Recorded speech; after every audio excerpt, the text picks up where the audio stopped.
Sean Diddy Combs, he is behind bars and very likely will be probably for the rest of his life if what the feds say are true. It's not looking good for his future. Joining me to discuss, Robin Dreeke, retired FBI special agent, chief of the Counterintelligence Behavioral Analysis Program, and author of the brand new book that's out, Unbreakable Alliances. It will be out soon, actually, but you can pre-order it right now on Amazon or wherever you get books.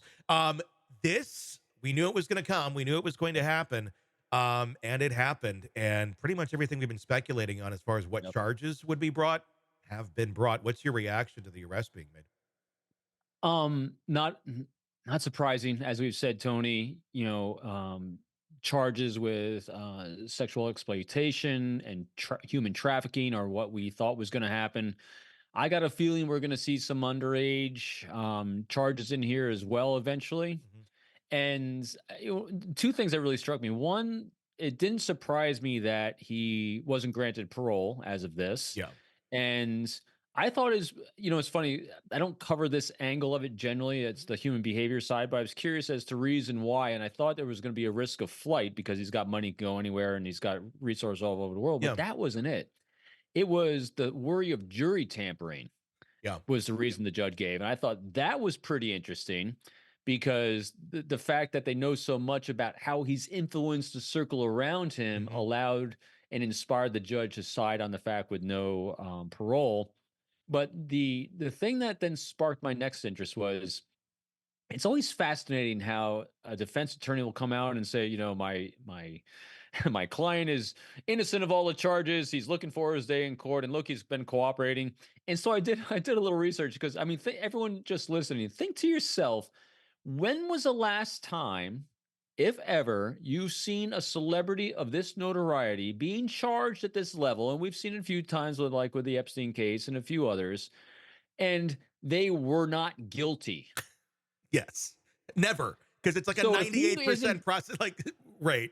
so let's look at the behavior arc here of our criminal justice system when it comes to charges of this magnitude of in a person of this kind of notoriety. It would be a behavior spike if he was found innocent Yeah. Very much so. because because it just doesn't happen. So I mean, how can a defense attorney maintain a straight face? He's going to be exonerated of all charges. It's It's never just, happened. I think his comment to the press was, it's about that one incident with that one person. That's all. No, I'm sorry. You must have been looking at the wrong charging document here because this clearly states there's more people involved. Yeah, and there's one more thing he did in the last week or two. I'm not sure. So he didn't show up to one of the hearings with I can't remember Yeah. exactly which one it was. Yeah. But basically, how many millions did he lose from not showing Well, up? it'll probably be still hashed out in court, but $100 million default judgment There you go. was given to the plaintiff on that one, and that's one where it's a bit questionable. That guy has a bit of a track record of lying, and he's in prison right now, actually. Hmm. But again, I mean, what he describes is par for the course with Diddy. It could be true, who knows? But I'm sure that'll still be hashed out a bit more. But if it stands, yeah, it's quite a bit of money in a civil judgment. So here's Robin Dreeke's take on that Yeah. because I wasn't looking at it from that angle. I'm looking at so what would inspire someone to not show up and lose $100 million? It's the fact that it doesn't mean anything to him. Uh-huh. So at this point, because again, I think the hardest time we have, at least I do, in situations like this, when we're dealing with someone that I can't grasp his context because there's zero life experience I have of having that much wealth and that much influence over that many people. Mhm. But what we can do is we can do our little thought experiment to try to get that bit of empathy, not empathy where it's compassion, where we're taking action on feeling sorry for someone, but empathy, we're seeing someone's life through their eyes. Mhm. And so think about this to yourself. At what point do you let go of the materialism of wealth? And if you get to that point where you have so much it doesn't even matter, Mhm. what does matter? It's his reputation. That's all that's left to him right now. And so that's why I think he is probably, again, here's my conjecture projecting on him, which is such a bad thing to do, but I'll do it anyway. Um, you reach a point in your life, I think, where he's achieved so much. The dopamine hits in his brain has been so much and so frequent that there's no more rush for him. I Mhm. mean, there's no more. What else do you do in life except try to live, get out of this, maybe? And that's why money doesn't even matter. I Yeah. mean, I mean I what are you mean, left with? I think that's a lot of why individuals with this much wealth and stuff go to creepy places because they have to almost to be stimulated. And then you see horrible behavior, and criminal behavior that hurts other people for their own enjoyment, basically, because they have, hit that plateau of stimulation, basically. You know, you go to do another thought experiment here, and this is politics aside because I was not a fan of his when he was president because I was growing up during his time. Mhm. But Jimmy Carter, Uh-huh. Jimmy Carter was the type of man and type of president, which is very, very much a humanitarian. And here's someone that has lived a very, very long life. Here's someone that could have really taken and capitalized on name brand like so many other former presidents and made a lot of money and been about me, me, me, me. But what he did, as opposed and others like him that are true philanthropists out there with lots of resources, what he did that was different than P. Diddy Combs was that he took that notoriety and he turned it into the service of others. Mhm. There's not a human being I think that walks this planet wouldn't say that they put the politics of Jimmy Carter's presidency aside and said that is a humanitarian. That is a human being that spent his life's purpose in the service of others. Mhm. And so because we reach that point in our lives where our greatest rewards come from being in service of others. It's quotes I've used throughout my books all the time Yeah. is when you're feeling down, when you're feeling depressed during COVID, all the times that we're feeling these things that I've even mentioned it when we're dealing with Combs before, be in service of others. And if you can't just dabble in it, like he makes an excuse or he does a rationalization, gives a little bit here, gives a little bit there, or he rationalizes sexually trafficking people because I'm going to help them out, all in the service of himself. Yeah. If he had, I mean, think about this. If he'd taken his wealth and taken that energy and truly was in the service of others, none of this would have happened because No. his brain would have been so rewarded by being in that service of others. So that's how we stay on the righteous path. Yeah, I mean, and talk about someone who certainly had the resources to have gone down that path, but What chose a not shame. to. Let's talk about some of his friends, because this is certainly a big piece of discussion with the Diddy case. Um, there's a lot of people that were pretty tight with him, very tight with him. Big names: Jay Z, Justin Bieber. There's several others, and I'm not saying that they had anything to do with the freak offs or his trafficking or whatever, but they might have some knowledge as to what was going on. Typically, if you're tight with somebody, you kind of have some idea what's going on behind the scenes. What I've noticed thus far, at least as of our recording here, which is about 3 days after the arrest, silence, Mhm. radio silence from so many people, including those people that I just named there.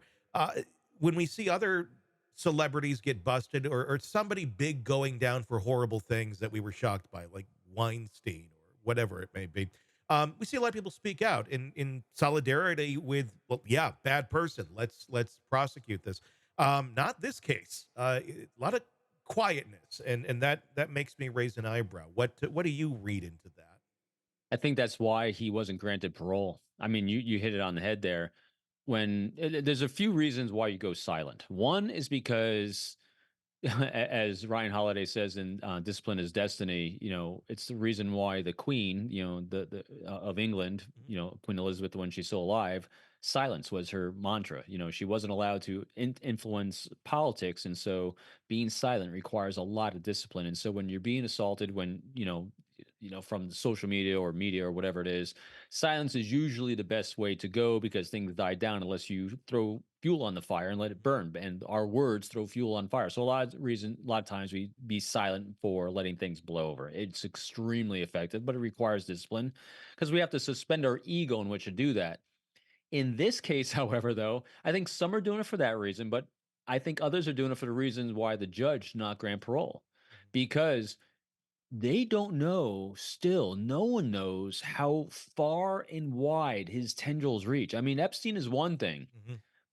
but Diddy, that is a whole different stratospheric level of influence in the world, I think. Yeah. And when you don't know and you don't feel, think about this, our laws of human nature say when we don't feel safe, we hunker down. Mhm. People still are not feeling safe, and he's behind bars.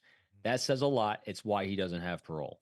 Well, and we also heard in some of those charging documents that they've gone through a lot of video, and I think there's a lot of people on those videos that even said in there, like, some were seemingly created for retribution, to hold over somebody's head, of, look, I Mhm. got this on you, the same way that Epstein seemed to do as well. So I'm thinking there's probably a lot of people who are a little bit scared right now as to what may come out for some past bad decisions, putting it lightly. Yeah, and shame. Yeah. Shame is a powerful motivator for people, whether it's being used against you or you feel it internally. If they have shame for their behavior, it hunkers you down as well, and because you're ashamed of yourself, you're ashamed of the behavior that you have, and then you're feared of being caught in shame. It's a web that people have woven, and it's a tragedy. Were you at all surprised that there wasn't like a mass arrest going on here? Now, we had speculated on that when he goes down, we were saying there'll probably be others taken down at the same time. We have not seen that yet in this case.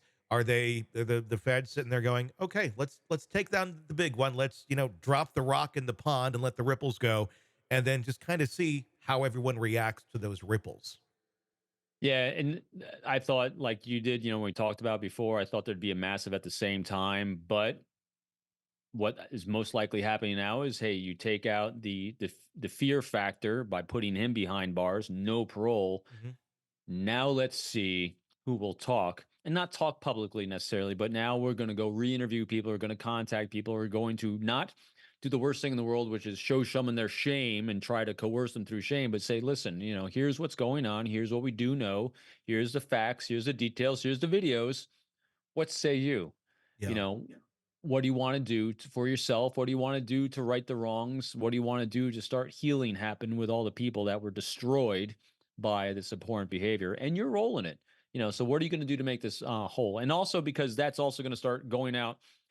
It's hard to imagine these are going to be the only charges still. I Yeah. still think child exploitation is going to be thrown in here at some point. It's got Yeah. to be. How can it not be? It's gonna keep going. Yeah. Yeah, without a doubt. It's just now, I mean, the fuse has been lit, the first firework has Yeah. gone off. Now, how big is the show? And it shows, a level of corruption and depravity in certain industries that I think people really need to look twice at before they expose our most valued resource in the world to, and that's our children. No, 1000%.